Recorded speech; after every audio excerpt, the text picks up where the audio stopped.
বোনেরা, সর্বশেষ এই কয়েকদিন যাবৎ রাষ্ট্রপতির আমন্ত্রণে বঙ্গভবনে অনুষ্ঠানে গিয়ে নিজের মোবাইল ফোন হারিয়ে ফেলেছেন বিএনপির স্থায়ী কমিটির সদস্য মির্জা আব্বাস। বাংলাদেশের ৫৪তম বিজয় দিবস উপলক্ষে সোমবার ১৬ ডিসেম্বর রাষ্ট্রপতি মোহাম্মদ শাহাবুদ্দিন এবং first lady doctor Rebecca Sultana এক সংবর্ধনা অনুষ্ঠানের আয়োজন করেছিলেন। বিএনপির মিডিয়া সেলের সদস্য শায়রুল কবির খান জানান, অনুষ্ঠানে মির্জা আব্বাস যেখানে বসেছিলেন তার পাশের একটি চেয়ারে মোবাইল ফোনটি রেখেছিলেন। পরে ফোনটি আর খুঁজে পাননি। শায়রুল জানান, বিষয়টি তিনি রাষ্ট্রপতির প্রেস সচিব জয়নাল আবেদিনকে অবহিত করেছেন।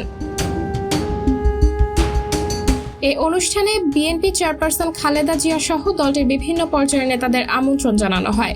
খালেদা জিয়া অনুষ্ঠানে না গেলেও বিএনপির পক্ষ থেকে এক প্রতিনিধি দল অনুষ্ঠানে যোগ দেন।